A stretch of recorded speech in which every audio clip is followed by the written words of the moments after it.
Hello, welcome. We're going to wait a few moments just as folks are settling in, adjusting from their day.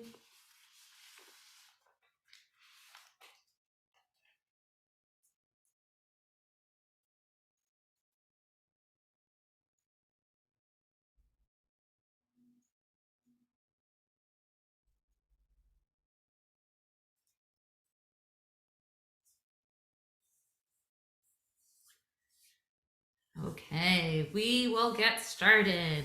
So, welcome. We are here April 5th. Oh my goodness, how is it already April? It's kind of hard to imagine that, kind of hard to remember. My name is Kristen. I'll explain who I am in just a second, but we are here for the Connecting the Real World with your students' middle school physical science data. So, thinking about how we can sort of combine those two pieces a little bit tighter, a little bit more using Tuva.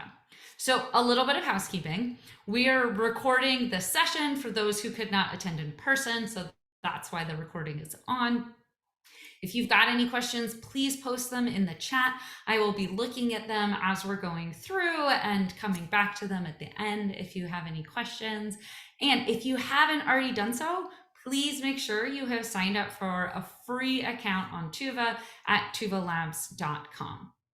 So, who am I? As I said, my name is Kristen. I am a professional development consultant for Tuva. That is my email. Please feel free to reach out to me. Happy to support you, but a little bit more as to who I am.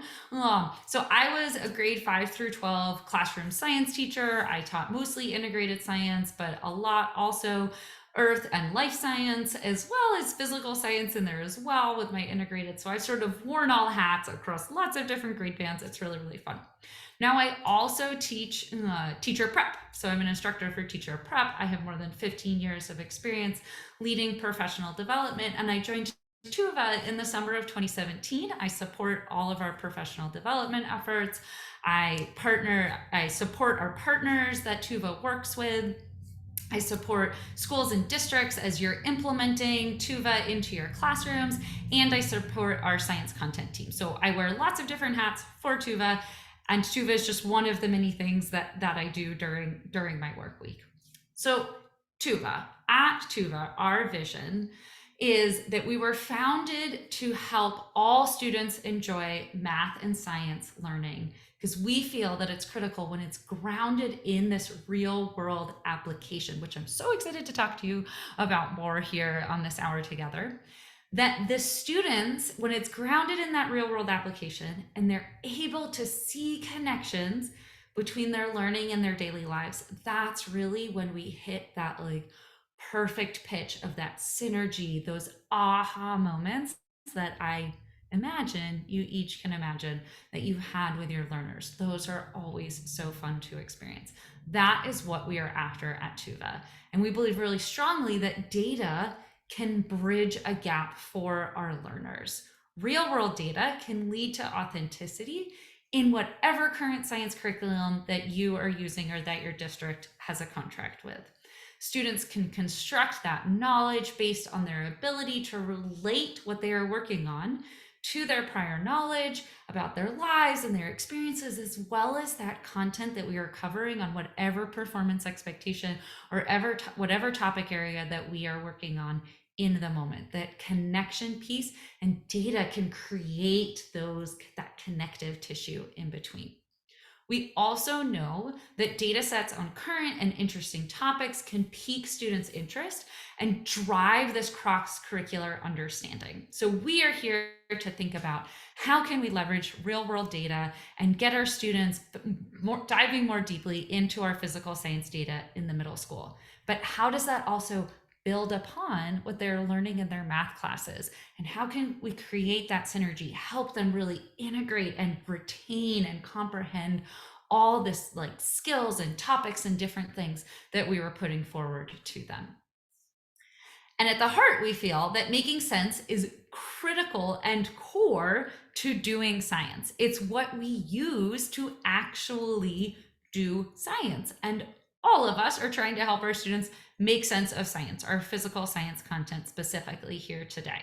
So we being Tuva, defines data literacy as the ability to visually explore, analyze, and interpret data in various forms, to be able to ask questions of data, and to use data as evidence for argumentation and decision making. We're going to explore that a little bit deeper. Similar to research shows that these data sets on current and interesting topics can help us pull together, research also shows that scientific knowledge is based on clear and convincing thinking about data, right? Data is core to what we do. So what we're trying to provide is this sort of this marrying, this connection, this like joining together between our science practices and our content knowledge. And we feel that the things that we have and the features we're going to talk about today can really support that in our physical science situations lessons.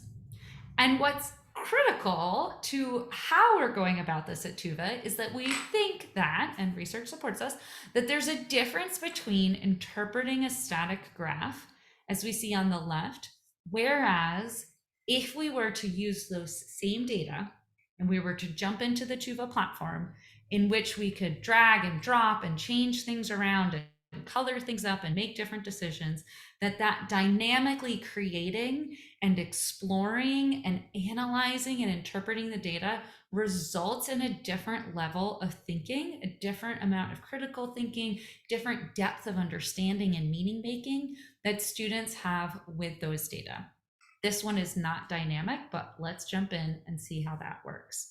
So just as a reminder, when we are getting into Tuva, you will be prompted to sign in. You'll want to sign in here for your teacher. You can sign up for free. It is always free, different things like that. And we're going to jump in and I'm going to demonstrate it to you. That was my slide to remind me to demo.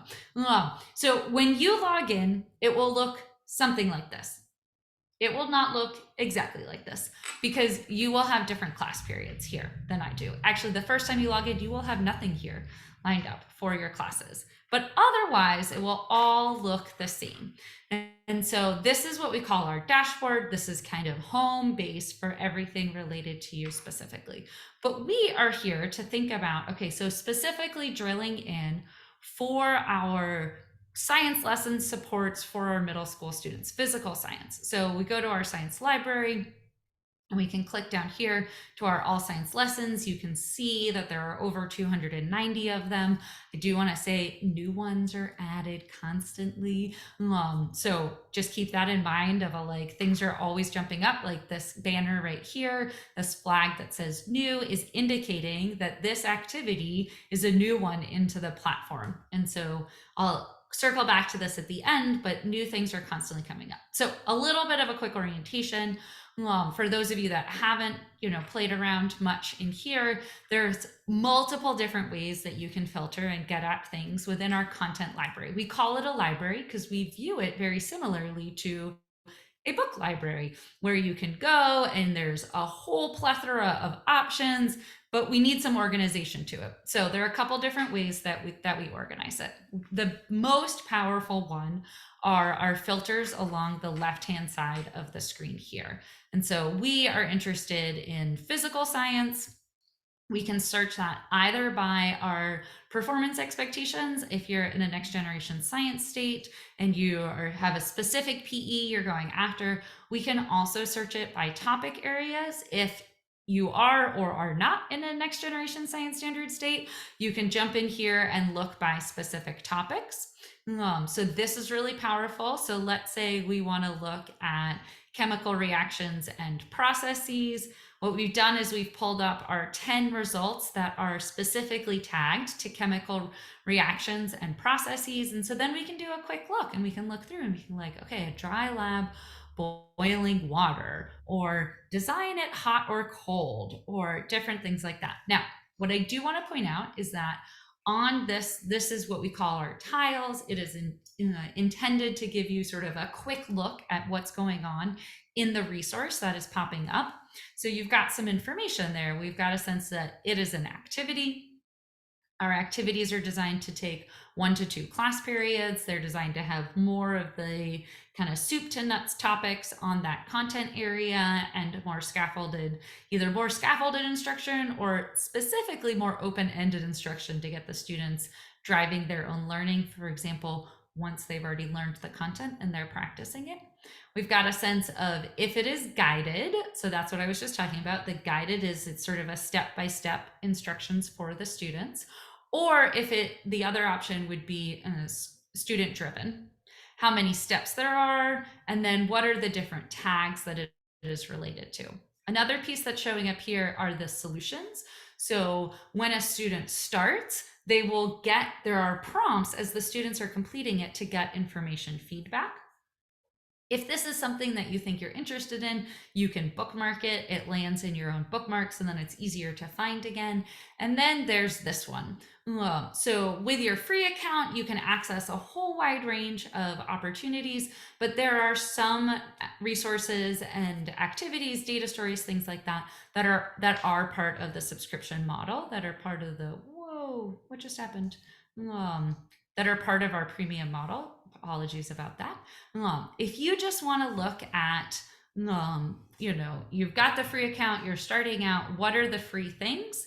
Then you can jump right up here across the top and just click on free to figure out at this moment, what are our 43 free offerings that are available on Tuva. But let me go back a little bit to where we were thinking about these different expectations. Another way that you can drill down through the filter is by using the grade band. So we've got almost 170 resources that are tagged for middle school students. You can jump in here and let's say you want to do something specific. You're looking for an activity about waves. You can use the search function and get some options that way. I'm looking for things. So there's lots of different ways that we can filter through. So let's say we've filtered through and we have found the roller coaster data set. Oh, one of my favorites. So let me show you if you're following along. So if we are interested in looking at roller coasters, and I'm going to compare there are a lot of fun things with roller coasters in our data sets. So we're going to search down here. If you click on here, this is one of our free activities. This is one of the reasons why I wanted to showcase it up. It's a great free activity that we have. So if you click on that, compare wood, it would take us directly to this page. It always takes a little while sometimes pulling it up with the internet. So what you have is the teacher view. I just want to give you that heads up from the beginning. This is not where your students will land when they click on an activity. So, but as a teacher, we want you to have a sense of like, what is this activity? Is this something I want to give to my students? Can this be useful? So we've got a whole bunch of information right here ready to go for you. So what are the learning objectives as intended by the author who designed this activity? If there are any prerequisites of things that students should know prior to jumping into this activity. And then we get into the sort of an introduction of what this activity is about. And if you'd like, you can actually keep scrolling all the way through and figure out what the different pieces are of the activity. Now, I have to be honest, for me, this is hard. It's hard for me to wrap my head around this. So I'm going to show you the other way that you can look at it. But before I do that, I just want to mention as well, here along the right-hand side of this teacher overview, you also have all the different ways that this activity has been tagged. This one has a data set guide, which is, as a teacher, some ideas and prompts of how you could have your students work with this. We also have this handout, which is the questions, but on a Google document, if you don't want them actually embedded to be like within the Tuva app. So lots of different resources. And I'm going to suggest that we try it as a student. This is the way that I find most easy to make sense of what the activity is. So again, we land on this first page. I just want to call out that again, it's teacher only. I know the color changes, just bear with us, we're working on it. But this first page, again, like the learning objectives, your students will not see this. So we click through next to get here. Now we're on student view now. This is what our students will see. So you get a bit of a sense, a bit of an introduction to this activity where it gives a little context. Have you ever ridden a roller coaster? Roller coasters have been around for a long time. The first steel roller coaster was made in 1928, but like which type of roller coaster goes faster? So it's meant to be a bit of an orientation into the data set. And then our students are asked to do something. So here they're specifically asked to take the height of roller coasters and drag it to the x-axis. And then this is one of my favorite things. Go to next, is that this is where those cross-curricular connections come in. Okay, so we're looking at the height of roller coasters. This is a lot of roller coasters. How many do we have? We have 408 roller coasters in this data set. And the first thing we're asking students to do is just look at the height. Think about what's the shape of the distribution? Are there any extreme values? How do you know that? Which measure of the center of the distribution would be best? This is a direct call out to what they're working on in math in middle school. This is helping them, one, make those cross-curricular connections using data from 408 roller coasters out there in the world. Real world roller coasters are fun. Not all of our students have ridden on them. Maybe we want to show a little quick video. So for those that haven't personally experienced a roller coaster, they can have a little bit more of a connection to it. But also, I'm going to talk about this from the science side, the analyzing and interpreting data. Looking at this one measure first builds a depth of understanding about what kind of variability we have in the heights of all of these roller coasters. This is what makes 408 data points start to be manageable for a middle schooler. Because if we were to look at the table view, and we can do that, of all of these roller coasters, this is just like our like eyeballs roll over. Even us as adults, our eyeballs roll over. So we certainly know that would be the case for our middle school students as well. But these kinds of questions, and or we could change up the kind of graph type that we make. So maybe we do a box plot. They're learning that in math class. Or maybe we do a box and dot plot so they can sort of help make that connection of, again, wait, what's that box plot? What am I doing with it? This is a way to kind of on-ramp them in. So that's the method behind this madness. And that's where we feel like a lot of the depth can come, where we can take 400 plus data points. We can get sixth graders working with that many data points, but we can create that connection for them to the real world data of roller coasters out there in the world. Have any of them gone to 400, all 400 roller coasters? Probably not, but this is a way to sort of make those connections into it. And then we continue forward and we can go back to a dot plot, and this is where we can jump in and we can start making some connections and some comparisons. This is what we love doing, right? Thinking about which type of roller coasters are faster. Well, here we're just trying to think about like, well, which types of roller coasters are higher, are taller? Maybe that plays a role. As we go through this activity, the students are then prompted to think about what is this, how does this result or compare across speeds? Are the wooden roller coasters or the steel roller coasters faster or slower? Things like that. But the reason why I wanted to showcase this up, one, because it's free, and two, because it offers a whole richness of different ways that you can make these connections, both to their math curriculum and to the real world. And through this interactive, dynamically changing the graph type, changing what you are visualizing, we're building that deeper understanding of how to analyze and interpret the data. Okay, so that's roller coasters. What if we want to go with something else, like NFL? One of our favorite pastimes here in the United States.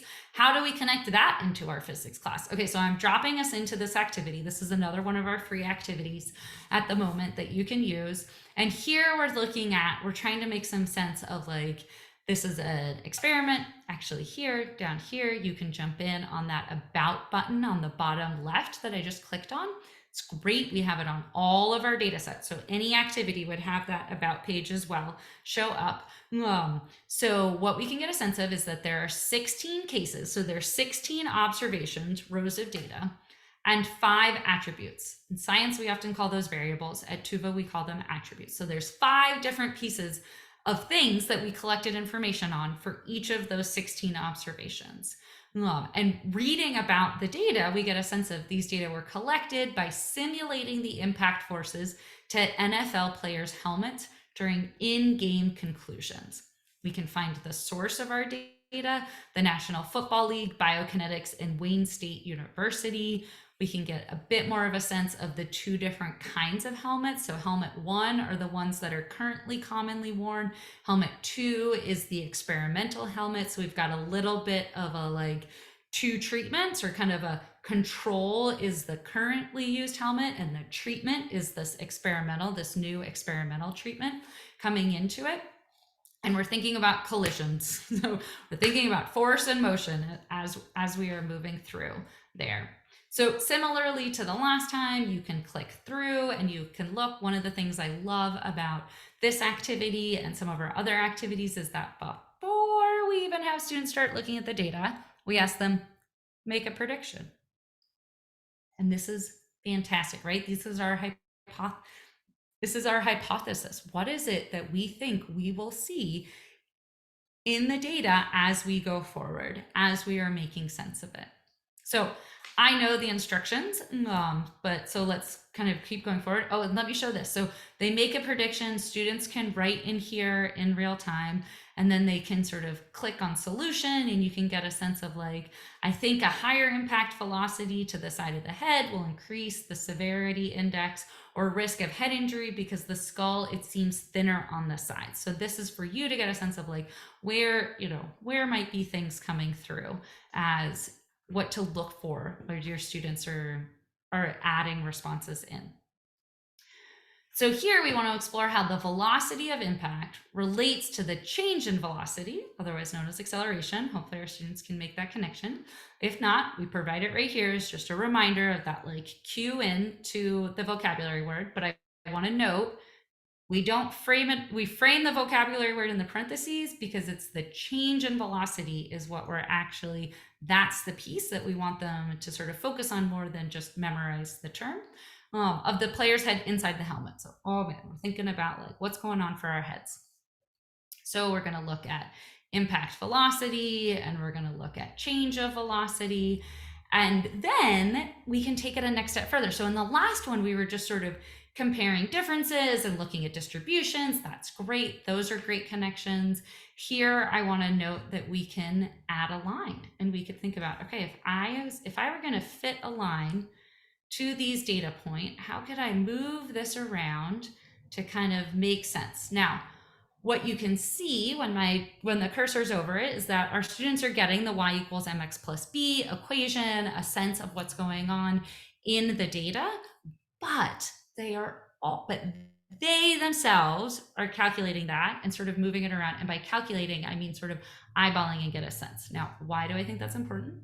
First off, because it is helping them realize what's going on, what's happening. They're moving it around and they can see what's going on, as opposed to just the plug and play of, spitting out like y equals mx plus b, blah, blah, blah, blah. They can say the words, they can say the letters, but what does it actually mean? Now, if you want to go like all in and actually have a least squares line pop up and get a sense of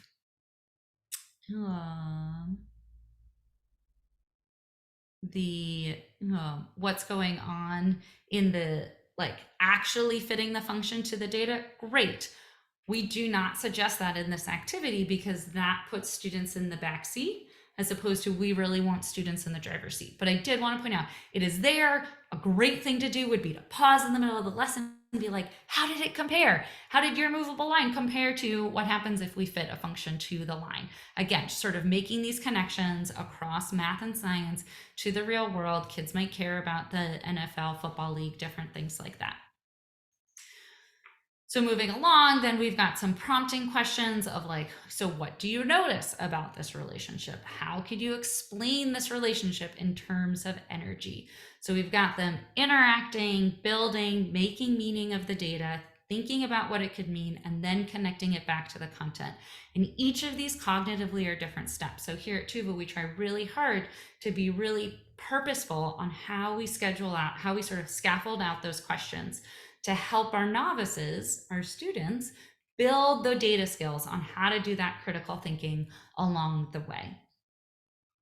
We could also think about sort of adding the coloring by the impact location to see if that changes any things. I'm just going to sort of move this out of the way.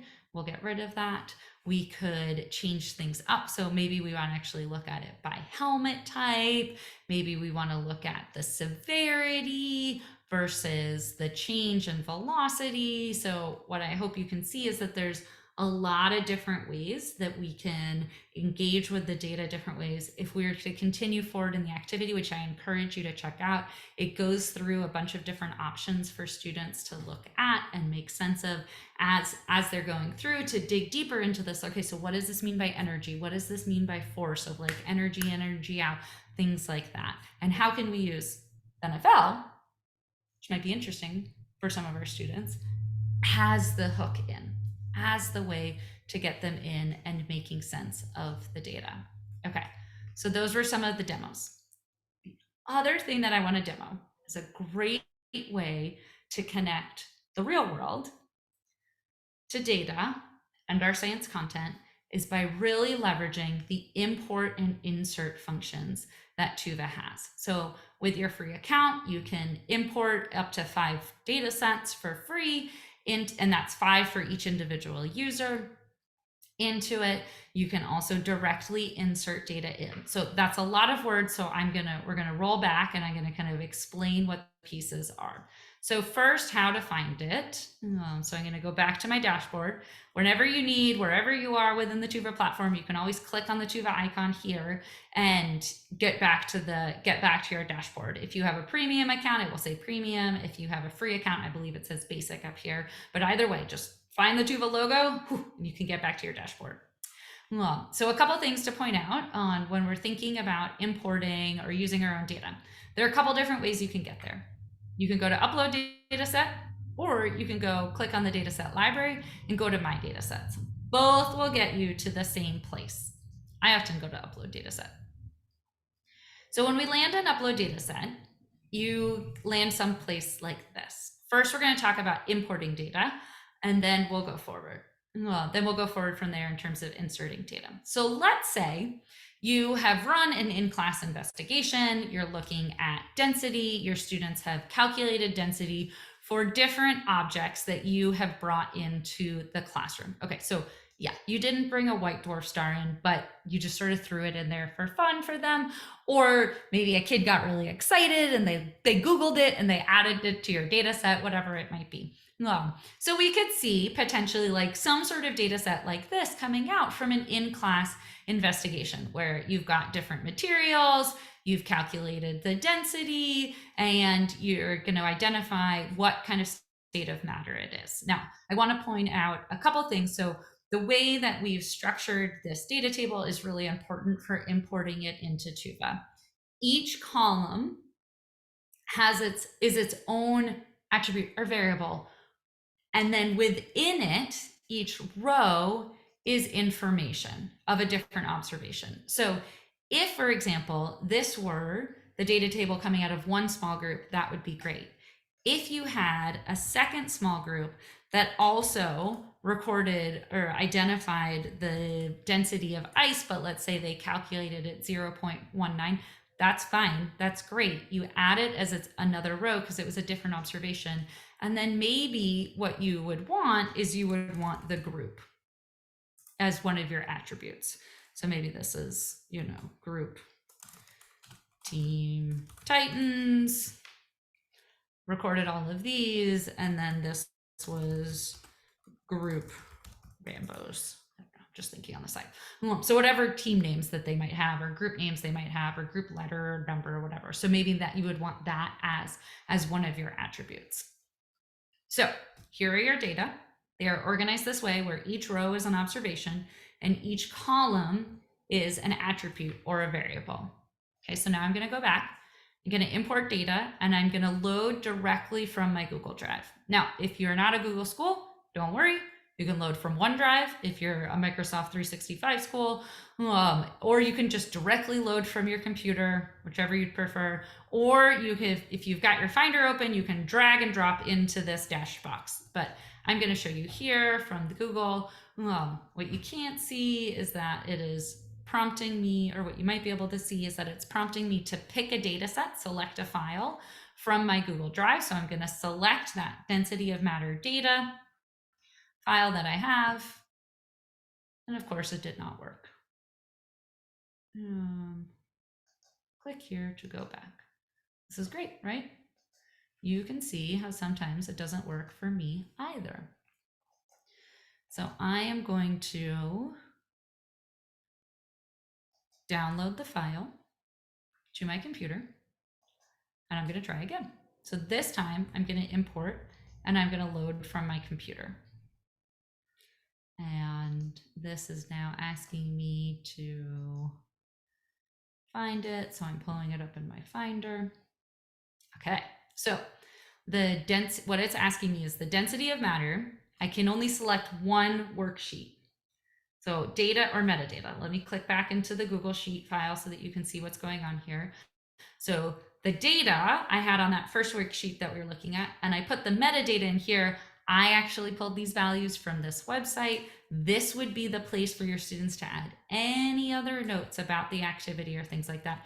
Do they need to be labeled as data metadata? No, not at all. That's just how I named them. But you can only upload one worksheet at a time. And that's just because Tuva can't make sense of too many things at once, the backend algorithm. Now, when you're uploading your data, you get taken to a place that looks like this. And so your data source would be my class, my 5th period class. Okay. I want to point out that the privacy is only to you at that moment when you've uploaded the data. And what you can see is you can see it in our case card view, or you can see it in the table view. And this is a chance for you to look through and get a sense of like, okay, what's going on? So this is really helpful because I'm looking here and like density 0.01. Actually, I don't want that to be a categorical. I want that to be a numerical variable. So I can jump in and I can click over to numeric, and then I can close. And now it should show up here. And I don't know what just happened to it. We're going to see what happens when we click import. So we'll click import. Always fun to do a live demo and things not work the way you think they would. And now our data are imported into the Tuva interface. So if you have different activities, different labs that your students are doing, what we've done is we've collected. So the real world data in this case is their own data. They collected it, but now they get the benefit of the drag and drop. So we can look at density and we can see, does it vary by states of matter? How does it compare for the density of solids versus liquids? You know what? The dwarf white star is really fun, but actually let's filter that out because it's so different than everything else. So now we can come in here and we can compare a bit more. And so this is a way to get that dynamic interaction of making the graphs, making sense of the graphs, we could add what's our median, what's our mode for these, for the different ones. We could show our labels. We could do the mean if you'd like. Students always like to take the mean. This is a great example of why mean maybe isn't the best indication of things that we should compare across these two, because it's the mean, remember, is a really sensitive statistic, central tendency. And so you get all the benefits of the features of Tuva, but with data that your students have collected. And we know that that has so much opportunity and empowerment for students when they themselves have collected the data. So it's kind of the best win-win because we get that real hands-on connection for them collecting the data with the powerful features of this ability to explore and interactively analyze the data, which we know research shows leads to deeper analysis and interpretation from the data. Okay, so that's one way you can do it. You can import it. Now, I do want to say, If you've done this, if you've imported your data and you'd like to share it out, remember the default is that it's only shared to you, so nobody else can see the data. You need to change that if you want. If, for example, you are having students all enter their data into a shared spreadsheet, a shared Google Sheet, and then you're going to import the data, and then you want to share that out for your whole class or across your class periods for them to work with. You got to come in here and click on anyone with link, and then you have many different ways that you can share. So you can copy the direct link, copy and paste that into your learning management system. If you have classes set up in Tuva, you can directly push it out to one of your classes. You can send them an email. You can type in an email address and send it to them. So, and then if you really want, here's the code that you could embed if you do backend coding on your learning management system. So or if you have a website, a web page that you use, here's the code that you can use to embed it. So lots of different ways that we try to make it so that you can share that data set out with your users. Once you have saved it, it shows up here in your My Datasets. So this is the density of matter data that I just uploaded. It's showing me that I uploaded it from the computer, because remember I hit that hiccup and it wasn't letting me upload it from my Google Drive for it. Well, so different things like that. So you can always find it again under My Datasets. So what about this other one, this other way to upload data? And this would be the insert data. So this would be if you are at the moment running the experiment, why even go through the extra step of having students record it into Google Sheets or type it into Google Sheets or things like that? Wouldn't it be great if we could just directly insert it into Tuva? Well, Tuva added that feature recently, which is super exciting. So the way this works, let's say we're thinking about the similar experiment where we're calculating densities. So we have the material, we have the density in grams per centimeters cubed, and we have the state. So I'm just going to type some things in. This was actually from an activity that I recently did do, where we were calculating densities of different materials. So bear with me for a second as I am typing these in. And what you might notice, here, let me pull this down actually. What you might notice is as I'm adding them in, this case appeared. And this case appeared right there in the plotting window. So we are actively building out our case card where we've got, these are the three attributes, what I put in the three columns, and the number up here is going to change when I add iron. When I add iron, another material, okay, so it just lands in the middle. And where these land is totally random because I have not yet pulled an attribute to any of the axes. So that's why they're just sort of randomly appearing there as they go through, as they are coming in. And let's do one more. We've got zinc. That was 7.14 and solid. Well, okay, so now I have the data that I collected as I was collecting it in real time, though I cheated, right? Because I wrote it off from my hands-on collection. But that data is from a worksheet that I had as I went around to different stations in the room and was calculating density of different materials a couple weeks ago for an activity. So when we could just, rather than me writing it on my worksheet and then transcribing it in, we could just type it right in, especially if we're a one-to-one or if we've got Chromebooks, whether our Chromebooks or our iPads that we could use, we could just type right in. It could be sort of one of the jobs within the small groups of our students as they're making it. And now, again, we can start exploring it. So we've got our different materials. Maybe it doesn't actually make sense to kind of mark it like that. Maybe we just want to color it by the different materials and get a sense of going on. These are all solids, so that's not really going to help us. But what I do want to say is, one, there's this really cool opportunity for this to work here. You can save the data, and then you'll get taken back to that sort of preview screen that we saw when we uploaded our own data, and you'll be asked to fill it in. It needs a title. So my density data. Hopefully your students are a little more specific with their titles than that. The data source is from, class lab. Again, more specific how you want it to be labeled. You can scaffold that for your learners.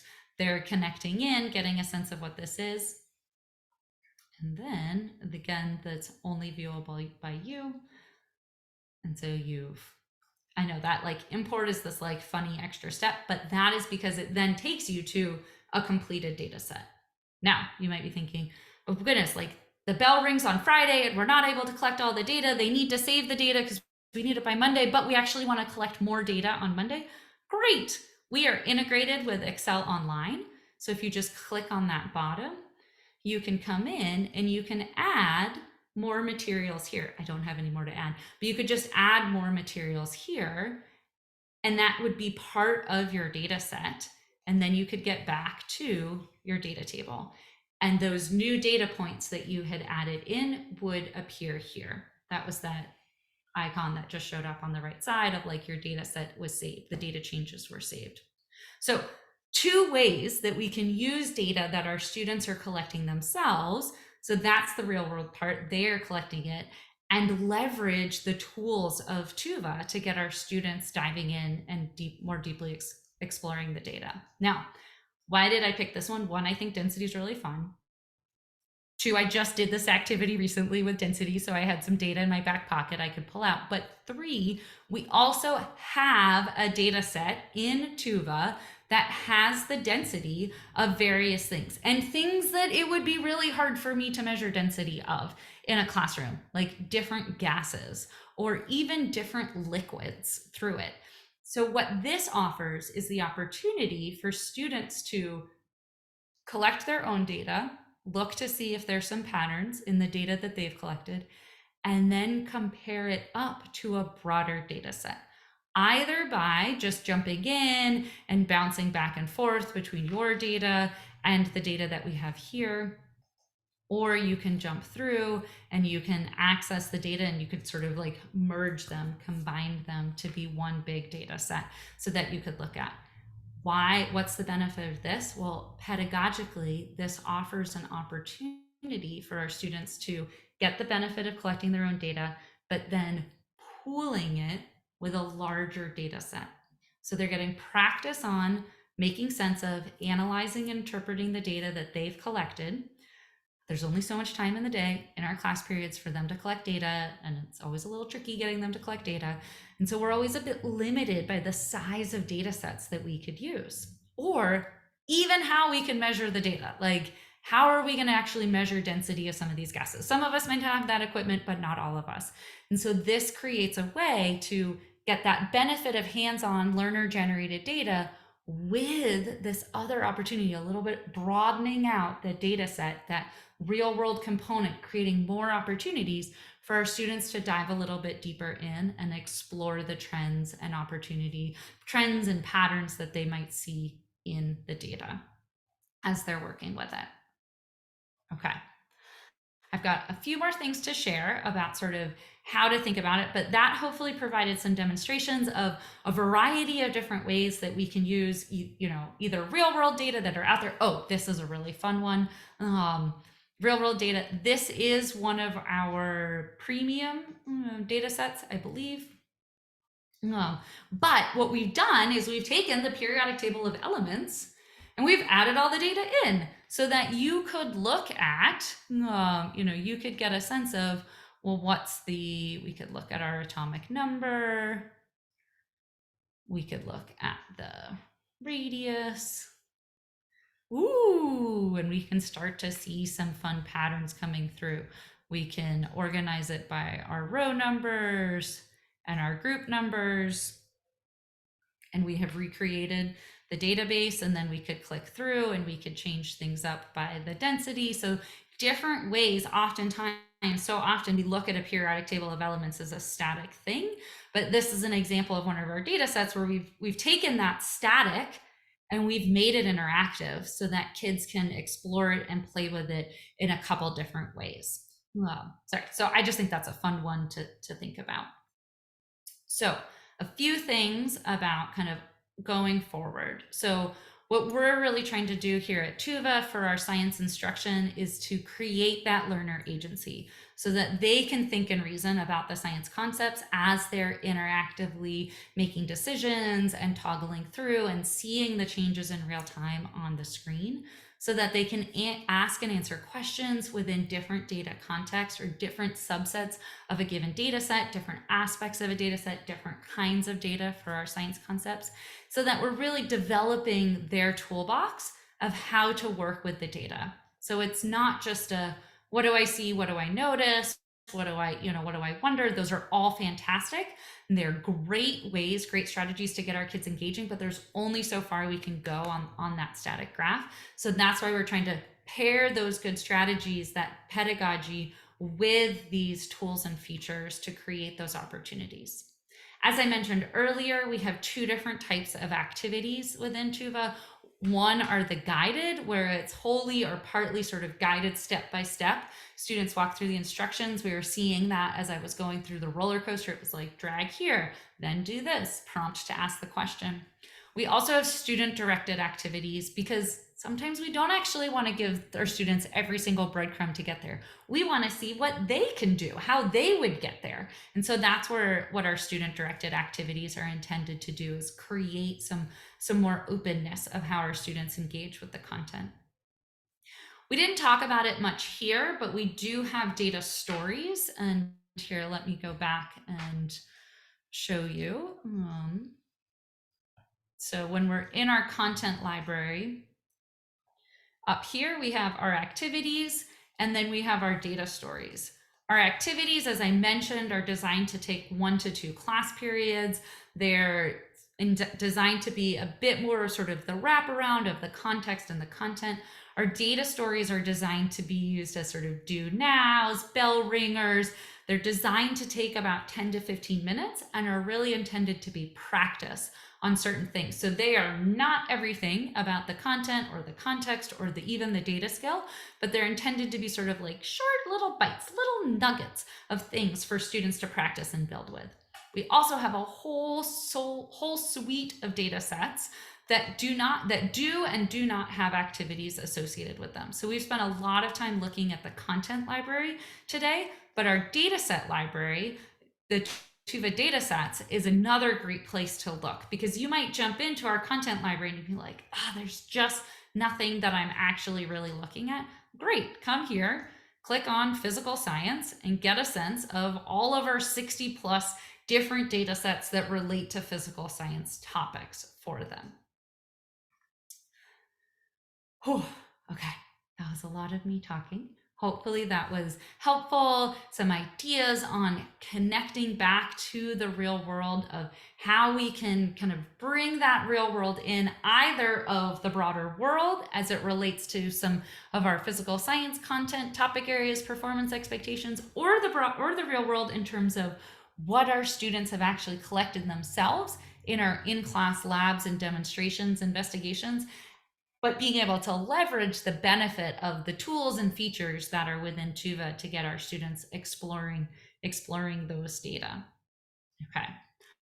I do just want to say there's a couple different ways that you can search for things, and I really encourage you to leverage it. So we just talked about, there's the content library and filtering.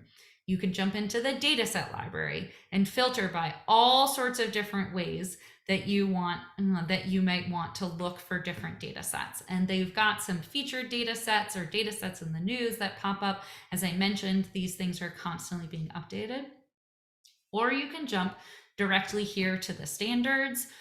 We have 3 state-specific standards in here, as well as the next generation science standards, and more are coming as we go through time, so that you could jump in, go straight to middle school, down to physical science, and click into a specific area to look for different kinds of data sets. And then it's going to give you a sense of, okay, so for this MSPS 3-1, we've got various data sets, activities. And there's even a task assessment there that are options that are tied to that standard. And so really take advantage of these multiple different ways to come in and find. We're trying to create not repetition in a bad way, but trying to create different entry points, different ways that you could find what you're looking for and what you need, what would be helpful for your learners. I also want to remind you that we try to provide a lot of support within the system. This is what I keep referencing. Like weekly, we email new resources. We sort of call out what's new, what's hot, what's getting used a lot right now. But there are also a lot of supports even just within the interface. So on our dashboard, keep an eye towards the right hand side of the dashboard. We try to provide a bunch of sort of quick links to there. Lots of these are sort of upcoming announcements, but if you scroll down, you can get to like the quick start guide of the next generation science standards, so you could like more easily come in. Yet another way that you can find information. There is also information under professional development. You can jump in here. Actually, I'm trying to find in real time. If you click on the help, it will take you to our support desk. And we've got lots of information batched in by different categories, these different tiles. And so Tuva for next generation science standards, Tuva and science strategies, strategies for teaching with data. How do you actually engage with the tools, different things like that. So really make use of that. And then really what I want to say is this: hello or support@tuvalabs.com is a great way to reach out with any questions that you might have. It is pretty phenomenal how quickly they respond. I'm not certain if they sleep, but they respond super quickly to any questions that you might have. So I thank you for spending time with me here today. I'm happy to take any questions that you might have. I leave you with these two questions to think about as we go back into the rest of our busy days of what's your big picture takeaway from today, and or how can we at Tuva support you in helping your students use data while diving more deeply into their physical science content. You're welcome to share out responses if you'd like in the chat. I'm here to answer any questions that you might have. Otherwise, thank you so much for joining. That is my email. I share it on purpose. Please reach out if you have any questions. Happy to engage and support you in any way that I can. So thanks so much, everyone. I will stay on in case folks have a couple questions, but otherwise, have a fantastic rest of your day.